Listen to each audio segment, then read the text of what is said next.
누가복음 17장 5절 말씀입니다. 사도들이 주께 여짜오되 우리에게 믿음을 더하소서 하니, 오늘 이 말씀을 가지고 믿음의 현주소, 이런 제목으로 같이 말씀을 나누도록 하겠습니다. 우리가 예전보다 현대가 훨씬 살기가 좋아지고 편리한 것이 분명하죠.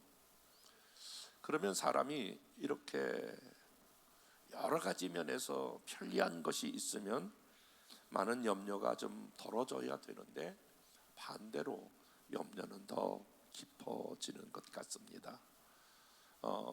현대에 대한 그런 염려, 미래에 대한 염려가 있게 되는데요. 사실은 염려라고 할 때마다 기억나는 말씀이, 이런 말씀이 마태복음 6장 27절에 기록되어 있는데, 염려함으로 그 키를 한 자나 더할 수 있느냐. 염려해도 효율성이 떨어진다, 그런 말씀이잖아요. 그리고 누가복음 21장 34절에 보니까 이 마지막 때에 성도가 조심해야 될 게 염려다. 아주 특별한 말씀으로 나누지 아니하고 그렇게 말씀을 나누는데, 누가복음 21장 34절 말씀에 보니까 제가 이 설교 시간인데 조금 자꾸 잊어먹어서 그렇게 하거든요. 이제 저렇게 이제 화면이 바뀌잖아요, 우리 교육자님들. 그러면 처음에 뜨는 게 이 마이크 때예요. 요거를 일부 예배 마치고 꼭 치워주셔야 돼요. 그래서 제가 늘 이게 저걸 얘기해야 되겠다, 그냥 자꾸 잊어버리고 생각 난 길에 죄송해요. 다른 분들에게는 꼭 치워주셔야 이 말씀이 바로 뜨거든요. 이 마이크 때가 뜨다가 말씀으로 뜨면 조금 그거 세련되지 못하거든요. 자, 다시 한번 누가복음 21장 34절 다 같이 한번 말씀을 읽어볼게요. 시작.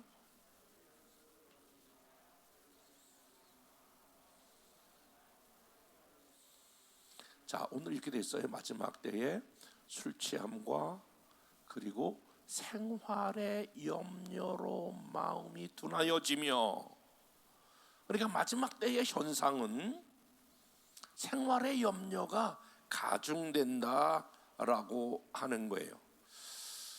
여러분, 언제나 이게 믿음이 있으면 염려가 사라지고, 염려가 많아지면 믿음이 사라져요.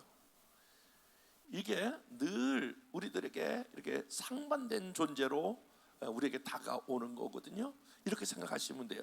내가 염려가 많다, 그 얘기는 지금 나는 믿음이 작아지고 있다, 그런 얘기고요. 내가 믿음이 커진다 이야기는 내가 염려가 사라지고 있다, 그렇게 표현할 수 있어요. 하나님께서 예수님을 이 땅에 보내시고, 그리고 십자가에 죽으시고 부활하면서 제자들에게 이런 약속을 했어요. 얘들아, 내가 너희를 같이 지금까지 늘 이렇게 있어서 너희들이 날 의지했는데, 내가 부활하고 승천한다고 해서 절대 염려하지 말아라.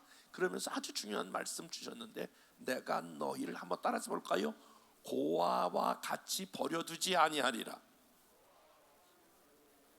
여러분, 고아의 특징은 뭐냐면 내가 내 스스로를 책임져 있는 사람이 고아예요. 왜냐하면 부모가 없으니까, 돌볼 사람이 없으니까.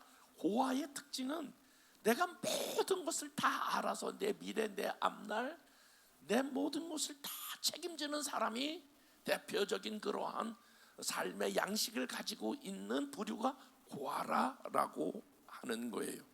요한복음 14장 18절 말씀하시기를, 내가 너희를 절대로 얘들아 떠난다고 걱정하지 마, 내가 너를 고아처럼 버려두지 않겠다라고 하는 거예요.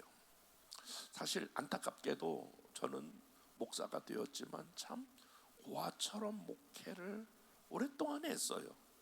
왜냐하면 그도 그럴 것이, 제가 아버지 없이 엄마 늘 바깥으로 거의 사시면서 늘 무슨 생각에 가득 차 있냐면, 내가 내 앞날을 내가 알아서 해야지, 누가 나를 한 번이라도 돌볼 사람이 없으니까 그래서 그런 것들이 이 삶에 그냥 아주 터득이 됐어요. 삶에 그냥 그것이 철학이 됐어요. 내가 할 일은 내가 알아서 해야지. 그런데 목회하면서 그것이 얼마나 무서운 적인가를 늦게서야 알았어요. 그래서 말로 하나님께 맡긴다, 하나님을 의지한다, 하나님께 기도한다 라고 하는, 내가 하나님께 모든 걸 맡겨 그러지만 나타나는 현상은 그래도 내가 열심히 해야지, 내가 책임을 져야지 라고 하는, 오랫도록 목회도 고아와 같은 목회를 했던 것들을 기억해요. 그 염려는 사실은 가만히 보면 우리로 하여금 염려는 이게 사단의 놀랍고 깊은 전략이 있어요. 왜 그러냐면 여러분, 우리가 아까 나타난 대로 생활의 어떤 한 염려에 우리가 결국 거기에 빠지게 되면, 여러분, 사람이 가지고 있는 에너지는 무한정 있는 것이 아니라 모든 저와 여러분들의 에너지, 쓸 수 있는 에너지, 여력, 힘, 이런 건 한계가 있어요. 염려에 다 빼앗겨 버리면 그 다음에 하나님이 원하시거나 하나님이 기뻐하시는 일에 집중할 수 없어요. 그래서 사단은 계속해서 우리로 하여금 어떤 생활의 염려에 묶여서 그 에너지를 하나님에게 써서 하나님의 나라와, 그래서 하나님이 책임지는 것들이 이게 순기능적으로 돌아가야 되는데 그렇지 못하게 만드는 사단의 전략이 그 안에 있다라고 하는 거예요. 그러면 오늘 저와 여러분이 이 염려의 문제를 어떻게 해결해야 하느냐라고 하는 거예요. 염려는 아마 우리 중에 내가 염려해야지, 내가 이제 지금서부터 염려 내가 더 강화해야지, 그렇게 해서 염려하는 법은 없어요. 염려는 어떻게 돼요? 저절로 되는 거예요. 여러분, 악한 것들은 막 내가 악한 거 막 이렇게 하지 않아도 아이들이 처음 배우는 게 욕부터 배운다고. 여러분, 악한 것은 저절로 우리 안에, 우리 본성이 악하기 때문에 가만 내버려두면 점점 그런 것들로 나아가게 되어 있어요. 여러분, 염려를, 오늘 중요한 단어, 이 염려를 없게 하기 위해서는 우리가 어떻게 해야 하는가라고 하는 거예요. 염려를 내가 아무리, 내가 예를 들어 재정에 대한 염려 내가 하지 말아야지, 자녀에 대한 염려 내가 하지 말아야지, 이렇게 어떤 염려를 내가 하지 않아야 되겠다라고 하는 것, 그런 결단을 통해서 염려가 되는 것이 아니라, 여러분, 반대로 하나님을 더 깊이 알아가고 하나님을 더 깊이 체험해야 자연적으로 염려가 없어지는 거예요. 여러분, 어두움이 이렇게 있는데 어두움을 아무리 내쫓으려고 생각해 보세요. 막 여러분 뭐 어두움을 내쫓으려고 무슨 선풍기를 틀어놓는다고 어두움이 사라질까요? 어두움은 빛이 오면 어두움이 사라지는 거예요. 하나님에 대한 믿음을 강화하면 염려는 사라진다라고 하는 거예요. 그러므로 오늘 우리는 어떠한 믿음으로, 과연 믿음으로 산다라고 하는 것은 무엇인가라고 하는 것인데, 첫째로 믿음으로 산다라고 하는 것은 하나님이 주신 모든 은혜를 누리는 권리를 의미해요. 하나님이 주신 모든 은혜를 내가 그냥 누리는 거예요. 그것이 바로 믿음인데, 오늘 제가 이렇게 질문하면 여러분 중에 한 분도 고개를 좌우로 흔드는 분이 없을 거요. 상하로 흔들지. 여러분, 예수 믿고 여러분이 구원 받으셨으면 아멘. 예. 나는 아직 구원 못 받은 것 같아. 여기 보니까 그런 분은 없을 것 같아요. 왜 그럴까요? 여러분 한번 생각해 보세요. 여러분의 죄를 2000년 전에 예수님이 십자가에 달려 죽으신 그 사건, 2000년 전의 사건이 오늘 나에게 어떻게 내 죄와 무슨 연관관계가 있냐는 거예요. 예수님이 십자가에 달려 죽으신 것은 죽으신 거고, 오늘 내가 죄 용서받는다라고 하는 걸 여러분 어떻게 그것을 여러분 확진하세요? 2000년 전에 예수님이 십자가에 죽으셨을 때에 나도 거기 함께 십자가에 죽었다라고 하는 것을 믿음으로 받아들일 때의 구원의 역사. 그래서 여러분들은 그 2000년 전의 역사를 뭘로 지금 가능케 되냐면 구원이 그걸 믿음으로 받아들였기 때문에 오늘 구원의 역사가 가능한 줄로 믿습니다. 근데 구원은, 어떤 사람은 구원은 확신하는데 내 죄가 십자가에 용서받았다 라고 하는 말은 좀 약해요. 그래서 늘 예수 믿으면서 막 죄책감에 늘 시달리는 분들이 있어요. 여러분, 이 동전의 양립과 같은데 구원받았다라고 하는 말은 죄를 용서받았기 때문에 구원받고 깨끗함으로 그리고 천국에 들어가는 거거든요. 근데 여러분, 똑같은 질문인데 구원받으셨습니까? 사죄함을 받으셨습니까? 그 똑같은 얘기거든요. 근데 구원에 대한 확신은 있는데 사죄에 대한 그런 확신은 없어. 그래서 오늘날 많은 그리스도인들이 이 죄의 문제로 억압된 채 살아가고 있어요. 사실 그리스도인이 이 사죄에 대한 용서가 없으면 우리는 이중적 그런 무게감을 가지고 살아요. 교회 안 다녔을 때는, 신앙생활 없을 때는 그게 죄라고 느끼지 못해서 자유롭게 살았는데 교회 다니니까 이게 보니까 이것도 죄고 저것도 죄고, 그러니까 교회 다니면서 오히려 이중적인 그런 죄책감에 시달리는 경우가 많이 있어요. 왜 그럴까요? 사죄의 용서함이 그가 믿음으로 받아들이지 못했기 때문에 그래요. 그러므로 날마다 우리가 하나님 앞에 기도할 때마다, 예배할 때마다 우리가 감사와 감격으로 나가야 될 것은 내가 지은 죄를 위하여 주님이 십자가에 지심으로, 주님이 오히려 대가를 지불하심으로 말미암아 내 죄를 용서받았다라고 하는 이 주님에 대한 십자가에 대해 감사와 감격이 하나님 앞에 나아갈 때마다 그것이 우리 안에 충만해야 될 줄로 믿습니다. 그래서 구원의 은혜는 다른 말로 말하면 사죄의 은혜. 내가 한 주간 동안도 이런 허물이 내가 안 지으려고 그래도 지을 수밖에 없었는데 주님이 내 죄를 위하여 이렇게 십자가에 죽으셨음을 감사하고 감격하고 찬양하는 게 그게 사죄. 그러니까 죄에 대한 무게감보다도 오히려 나를 위하여 흘리신 주님의 보혈에 대한 감사와 감격이 더 커야 되거든요. 그러니까 하나님이 우리에게 넌 구원만 내가 주신 은혜가 아니고, 사죄만 주신 은혜가 아니고, 하나님의 여러분들이 영접하는 자 곧 그 이름을 믿는 자들에게는 하나님의 자녀가 되는 권세를 주셨는데, 그러면 자녀들은 그 부모가 부족해서 그렇지, 연약해서 그렇지, 부모의 특징은 자녀를 도우려고 하는 마음이 딱 있단 말이에요. 나쁜 부모, 요즘 꼭 나쁜 부모라고 칭해야 돼. 나쁜 부모도 있긴 해. 아주 나쁜 부모가 있어. 그런 사람 말고 정상적인 부모는 그 자녀에 대해서 자녀가 잘 됐으면 좋겠다, 어떻게 자녀를 잘 도울 수 있을까, 그런 마음으로 가득 찬 게 부모의 마음인데, 하나님 아버지는 저와 여러분들을 길 가다가 어서 이렇게 주워가지고 그래가지고 하나님 아들 삼은 게 아니고, 하나님 그 아들 하나밖에 없는, 그 독생자라고 그러죠. 하나밖에 없는을 내어주고 저와 여러분들을 대신 하나님과 아들 딸 삼아주셨기 때문에 그냥 하나님의 자녀 명목적으로 그런 것이 아니라 이 하나님의 자녀를 인도한다는 거예요.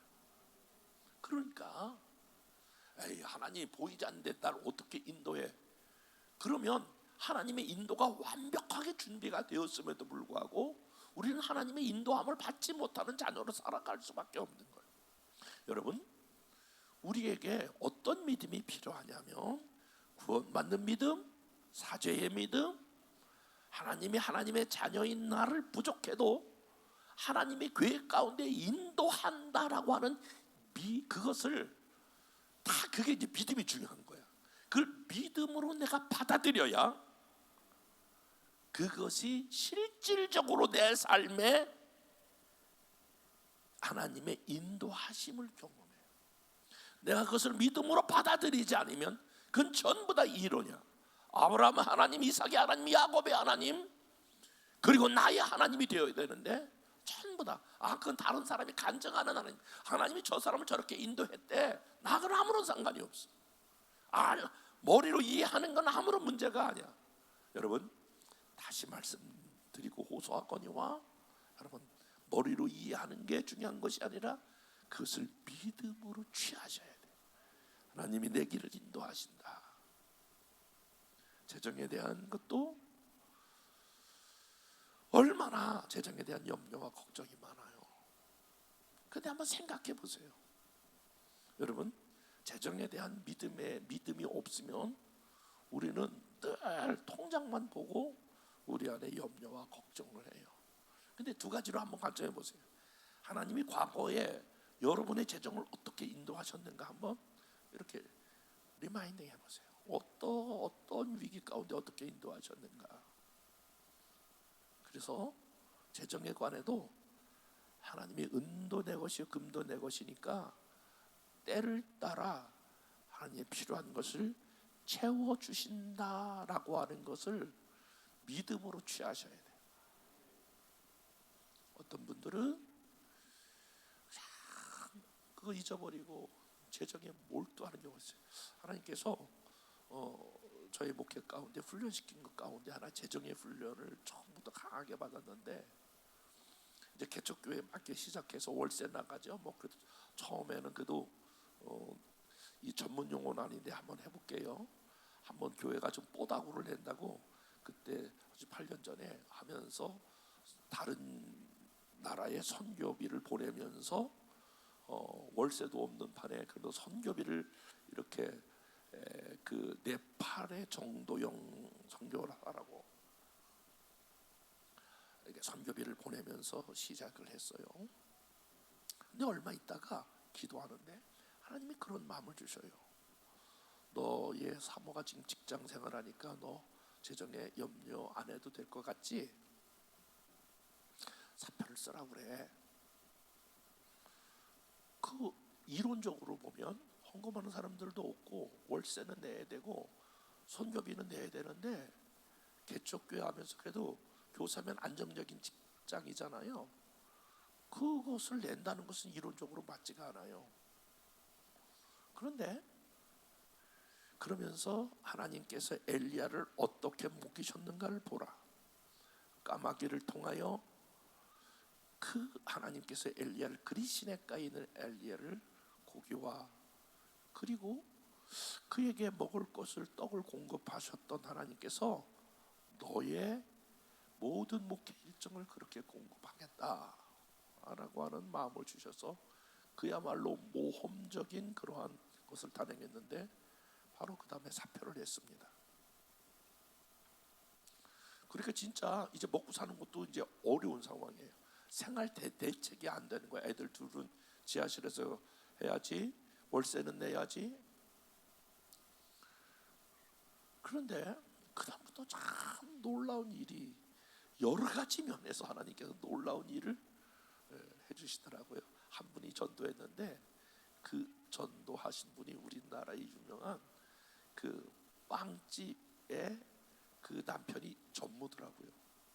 그래서 그야말로 그분을 통해서 계속 빵도 제공해주고 그러면서 여러분 제가 한 번도 이렇게 막 두려움에 순간순간 오는 거 있지만 거기에 사로잡히지 않았던 것 중에 하나가 6번 이사하고 우리가 이거 지금 처음에 왔을 때에 한 번 건축하고 2번 건축하고 증축하고 까백까지 이렇게 했잖아요. 한 번도 돈이 반 정도 돼가지고 한 적이 한 번도 없어요. 거의 그냥 10분의 1 그거 가지고 해요. 그래서 지금까지 저는 빛의 사자예요. 빛의 사자. 아직까지도 빛 가운데 걸어가고 있는 그런 빛의 사자로 살아가고 있는데, 그런데 그렇게라도 하지 않았으면 오늘 이 자리까지 교회가 오지 않았을 거예요. 그 얘기는 뭐냐면 재정에 관한 한 그 믿음을 주셔서 믿음으로 반응한 거예요. 여러 영역, 어떤 사람은 치유, 몸에 대해서 병원 가는 거 당연하다고 생각하죠. 맞아요.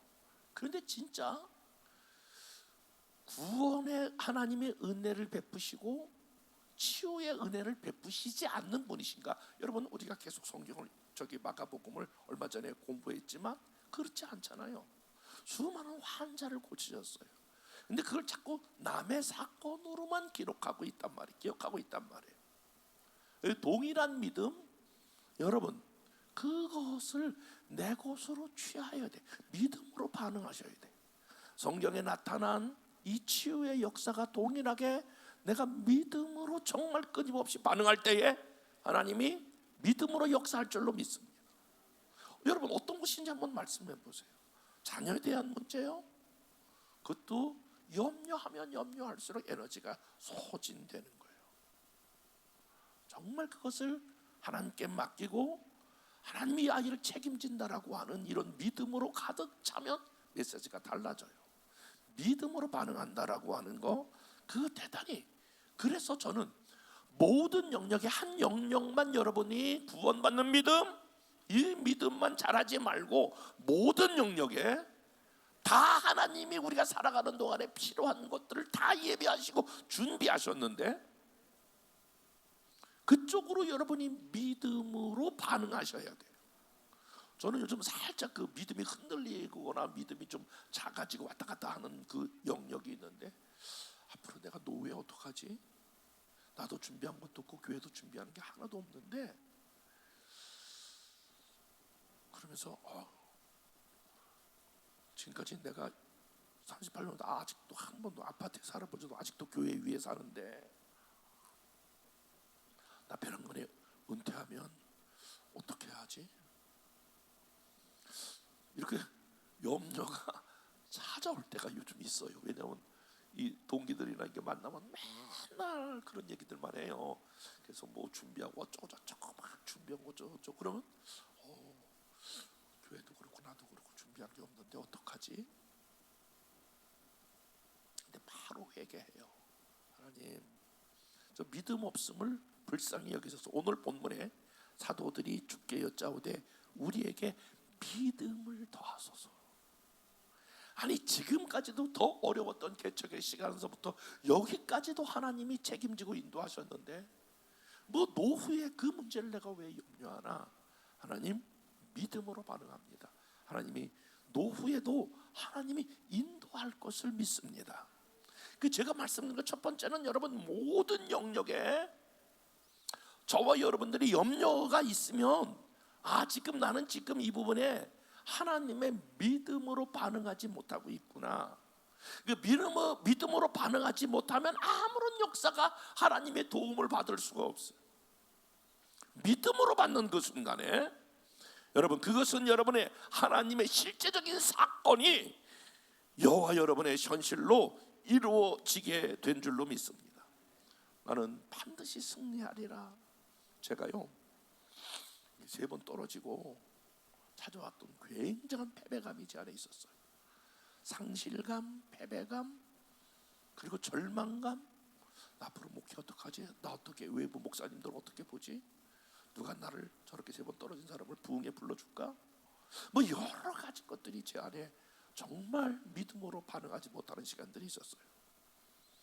다시 질문하는 거예요. 하나님, 제가 왜 이렇게 그런 시간들을 보내야 되나요? 요즘은 저를 만나는 사람마다 모두가 다 그렇게, 아니 목사님, 어떻게 그렇게 조금도 그전에와 지금도 조금도 얼굴이 변함이 없으시냐고. 지금은 다 후배들이 와서 존경한다고 그래.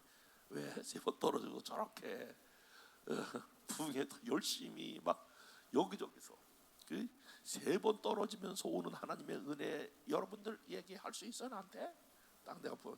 3번 떨어져 봤어? 거기서 주시는 하나님이 약할 때 강함 주시는 하나님의 은혜에 대해서 당신들은 알아? 교회가 막 갈라져 가지고 그 앞에다 교회를 세워 가지고 부목사가 그런 아픔들 알아? 그 이야기는 뭐냐면, 반드시 거기도 하나님의 이유가 있을 것이다. 떨어진 것도 거기서 불하지 않는 하나님이 그래도 버리지 아니하고 쓰신다라고 하는 은혜와 믿음을 붙들고 있으니까 그렇게 하나님이 회복시키시더라고요. 이제 내일부터는요, 그래도 우리 교단에 120-30명 목사 되는데 거기 목사 되는 사람들과 함께 이제 집회도 인도하고 수련을 인도하고 또 뭐 아주 심층 그런 그 면접도 하고. 그래서 여러분이 혹시 지금 뭐 제가 이렇게 그냥 적용권 할 때 오늘 여러분이 어떤 부분에 염려하고 있는지 그것을 정말 반대로, 염려의 반대는 믿음이다. 시작. 다시 한번, 염려의 반대는 믿음이다. 이 부분에 하나님께서 나로 하여금 믿음을 더 키워주셔야 되겠구나 라고 하는 관점에서 믿음으로 반응하기를 주님의 이름으로 축복해요. 골고루 두 번째, 그래서 믿음의 현주소가 뭐냐면 믿음은 문제를 대하는 태도가 달라져요. 딱 믿음을 가지면 그 문제를 대하는 태도가 달라져요. 예수 믿고 가장 큰 축복은 바로 뭐냐면 우리가 믿음으로 살게 된다라고 하는 거예요. 하나님께서 우리에게 수고하고 무거운 짐진 자들아 내게로 오라 내가 너희를 쉬게 하리라. 교회 다닌다라고 하는 것은 여러분 다른 표현으로 보면 내가 믿음을 갖는 거예요. 사무엘상 17장 33절인데 이렇게 표현하고 있어요. 사무엘 17장 33절 보니까 사울은 골리앗을 물리치겠다고 이제 다윗이 탁 나서는 거예요. 내가 사울을 물리칠 수 있습니다. 그랬더니 사울이 하는 얘기가 내가 가서 저 블레셋 사람과 싸울 수 없으리니 너는 소년이요 그는 어려서부터 용사임이라. 자, 사울은 다윗이 골리앗을 무너뜨리려고 딱 그랬더니 딱 두 가지를 얘기가, 야 너 잽이 안 돼. 사울은 원래 너 강력한 군이냐, 너는 소녀냐. 문제를 보고 그대로 이야기하죠. 그랬더니 다윗이 골리앗을 향해 이렇게 외칩니다. 사무엘상 17장 46절 오늘 여호와께서 너를 내 손에 넘기시리니 내가 너를 쳐서 내 목을 베고. 자 보세요, 똑같이 믿음을 가지고 있었어요. 사울도 다윗도 믿음을 가지고 있었지만 사울은 문제를 보는데 골리앗이 얼마나 강력한가라고 하는 문제를 보았고, 다윗도 동일한 믿음을 가지고 있는데 하나님이 얼마나 위대하신 하나님인가를 봤어요. 그 믿음의 사람들은 상황과 문제를 보는 것이 아니라 하나님을 보는 거예요. 믿음이 없었으면 어떻게 홍해를 넘실거리는 홍해를 보면 전부 다 모세도 못 건넜을 거예요. 어떻게 문제를 보면 여리고성 이거 말도 안 돼, 그게 말이 돼? 한 바퀴 돈다고 무너져. 그 문제를 보고 주저앉았으면 요단강도 못 건너고 여리고성도 못 건넜어요. 그러나 지도자들에게 필요한 게 바로 뭐냐면 믿음이에요. 남들이 갖고 있는 믿음보다 더 큰 믿음을 가지셔야 돼요. 부모는 더 큰 믿음을 가져야 하고 지도자들은 더 큰 믿음을 가져야 돼. 믿음의 핵심은 바로 뭐냐면 문제를 보지 아니하고 그 하나님을 바라보는 거예요. 그래서 동일한 믿음이 있었다고 하지만 사울은 문제를 보았고 다윗은 바로 믿음으로 반응하였다라고 하는 거예요. 우리에게 어려움이 왔을 때에 여러분 도저히 그 어려움이 왔을 때도 어려운 문제만 바라보지 말고 우리는 믿음으로 반응해야 되는데, 고린도전서 10장 13절 오직 하나님은 미쁘사 너희가 감당하지 못할 시험 당함을 허락하지 아니하고. 그러니까 딱 시험이 오면, 문제가 오면 첫 번째 기억해, 하나님이 내게 감당할 만하니까 이런 문제를 주셨다라고 먼저 반응을 해야 돼. 아멘. 아이고 어떡하나, 아이고 막. 근데 일단은 딱 어떤 시험이든 어떤 문제든 이거 내가 감당할 만하니까 하나님이 주셨다, 이렇게 하나님 입장에서 해석을 하셔야 돼요. 또한 시험 당할 즈음에 피할 길을 너에게 주신다. 이 시험이 도저히 무거워서 보니까 감당 못할 것 같아. 그러면 하나님이 피할 길을 열어주셔. 두 가지야. 감당하니까 하나님이 주시고, 도저히 감당하지 못하면 뭐를 주신다? 다시 한번, 뭐를 주신다? 피할 길. 이걸 믿음으로 취하시기를 주님의 이름으로 축복합니다. 그러니까 신앙생활 한다라고 하는 말은 사실은요 복잡하지가 않아요. 하나님을 내가 진짜 믿는 믿음을 키워가는 거예요. 아까 첫 번째 말씀에 드렸던 것처럼 모든 영역의 믿음을 다 평균 점수 60점 이상은 다 받으셔야 돼요. 점수로 얘기를 해야 좀 알아들으실 거예요. 구원받는 믿음은 100점, 용서받는 믿음은 빵점, 이러시면 안 된단 말이에요. 우리 여기 사역자들 계신 분들이 있는데 이렇게 생각하셔야 돼요. 하나님이 이 영혼을 나에게 붙여주시고, 이 영혼이 내게 이 사명, 내가 이 영혼을 잘 양육할 수 있도록 하나님이 내게 능력을 주시고 지혜를 주시고 힘을 주신다. 이 믿음이 없이는 여러분 한 발짝도 뛰기, 그때 아이들이 반응하는 거에 따라 내가 얼마나 실망하는데요. 그렇게 하시면 여러분 한 주일도 못해, 1년도 못해. 금방 아이들의 반응은, 아니 하나님께서 이 영혼들을 내게 맡겨주셨고 이 영혼들을 어떻게 내가 돌볼까라고 하는 마음이 있어야 한다라고 하는 거예요. 중요한 거는 어떻게 이 믿음이 자랄 수 있을까라고 하는 거예요. 바라기는요, 오늘 일부 예배에 나오신 여러분, 여러분의 믿음이 오늘 제자들처럼 사도들이 주께 여짜오되 우리에게 믿음을 더하소서. 믿음이 자라고 믿음이 더하는 역사가 있기를 주님의 이름으로 축복합니다. 한번 여러분 진짜 대답해 보실래요? 여러분의 믿음이 더 커지기를 원하시면 아멘. 믿음이 더해지기를 원하시면 아멘. 그러면 첫 번째 해야 될 일이 믿음을 달라고 기도하셔야 합니다. 제가 많은 목사님들을 연구해 봤거든요.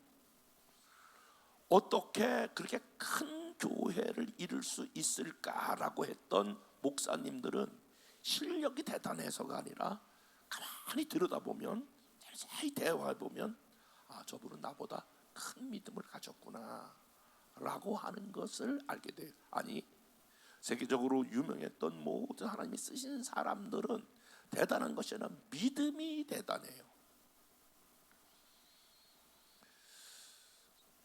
그래서 우리에게 믿음, 특별히 내가 하나님 재정에 대한 믿음, 내 건강에 대한 믿음, 하나님을 믿는 믿음을 더하게 하여 주옵소서.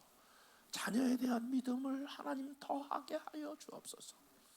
하나님 치유에 대한 믿음을 더하게 하여 주옵소서.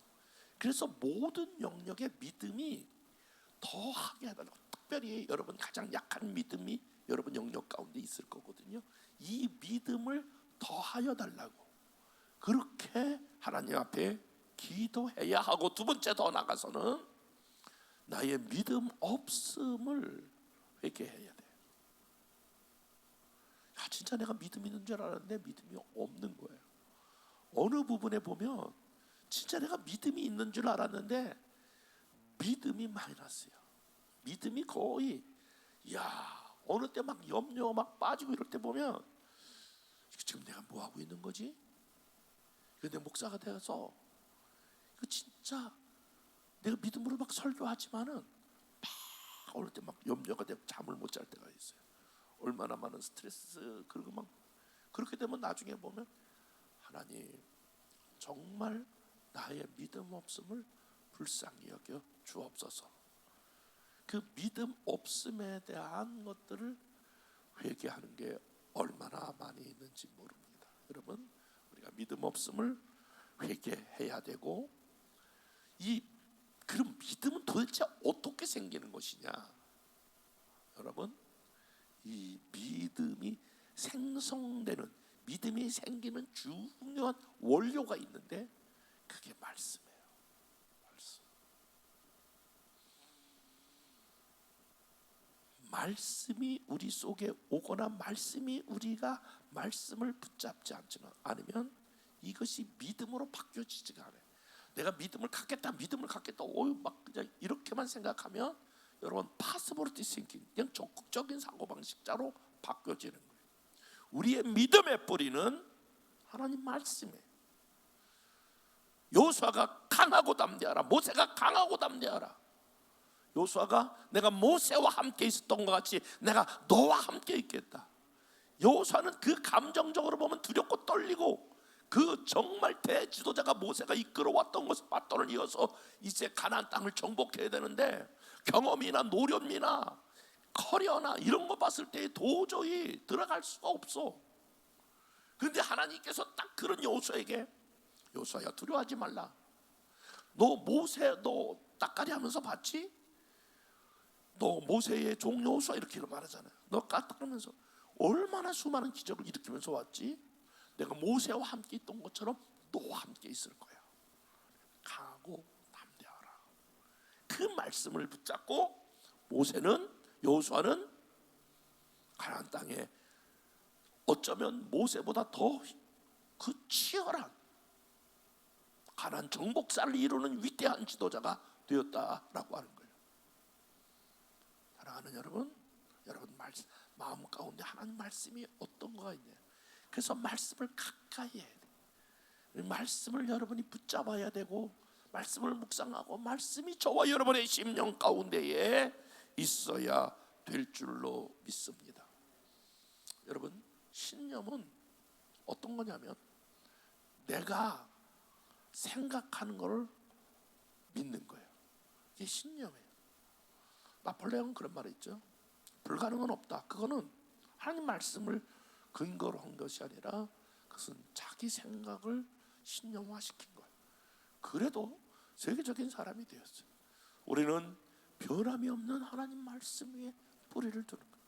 이 말씀을 붙들고 이 말씀으로 반응하면 하나님의 말씀대로 될 줄로 믿습니다. 그리고 더 나아가서 여러분, 믿음으로 말하는 법을 배워야 돼요.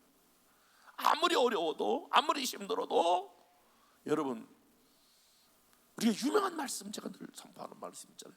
너희 말이 내 귀에 들린 대로 내가 행하리라. 여호와께서 자기 사심을 두고 맹세하노니 너희 말이 내 귀에 들린 대로 내가 행하리라. 어렵지만 하나님이 함께 하시니 승리할 수 있습니다. 이렇게 말하셔야 되는 거예요. 내 재정이 어렵지만 하나님이 함께 하시니 채워주실 줄 믿습니다. 우리 자녀들 문제가 있지만 하나님이 함께 하시니 잘 될 줄로 믿습니다. 여러분, 믿음으로 말하는 법을 배워야 돼요. 저와 여러분들이 당하고 있는 크고 작은 많은 문제는 한 가지를 훈련시키는 거예요. 하나님을 향한 믿음을 키우기 위한 훈련이에요.